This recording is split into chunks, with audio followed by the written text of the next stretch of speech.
Türkmen halkının at kazanan pahlavanları.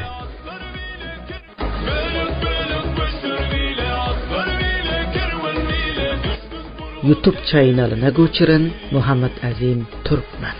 Seslendiren muhlisimiz Muhammed Alim Rahman.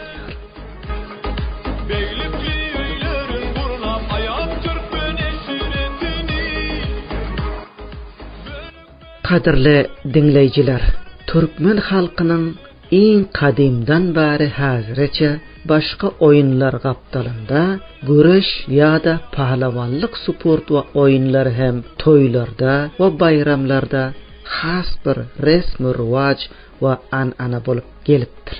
Ülkemiz Afganistan'ın Demirgazık vilayetlerinde yaşayan Türkmenlerin arasında Antxuylu Türkmenler hem güreş tutmak hem de pahlavanlık riştesini hazırçinliğin yoğaltman, ata babalarından galan miras hükmünde bul altın hazinanı saklap gelipdirler. Şu gece gündüzlerde hem Antxuy 4 ulusvallıklarında giyin toy meydanlarında güreş yarışları bolup uzaktan yakından yüzlerce tomoşaçılar ol yere toplanıyorlar.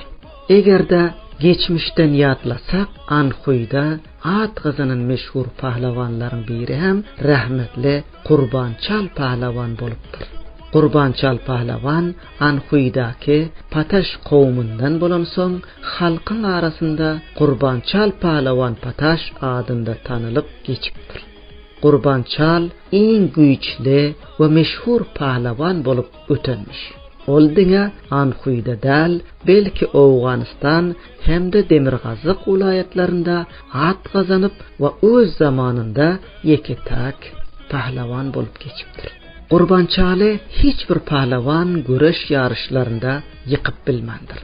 Hormatly Necibullah Bahmenin aýdyşyna göre, her yerde güreş bolsa, rahmetli Qurbanchal bilen güreş tutjak pahlavan tapılan ýok eken.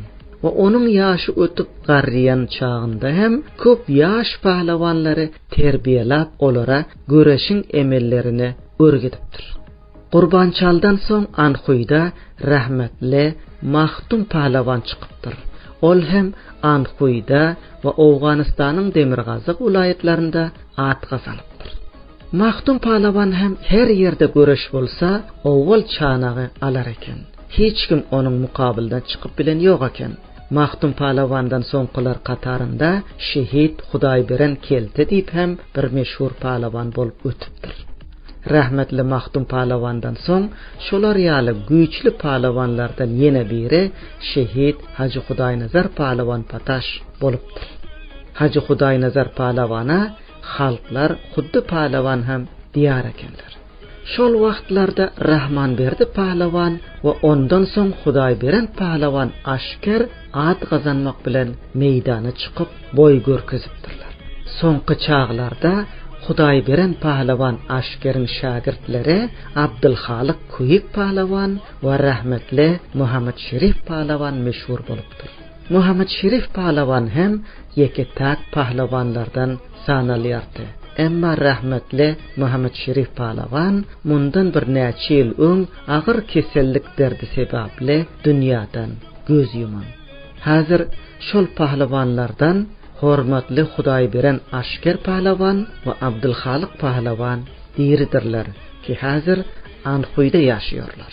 Öten pahlavanlaryň yatan yerleri ýaxty, ruhy şad we jaýlary cennetden bolsun. Wa diýrilerin ömrü uzak, jany sag bolsun. Amin ya Rabbil alamin. Dinläniňiz üçin bir dünýä minnetdar.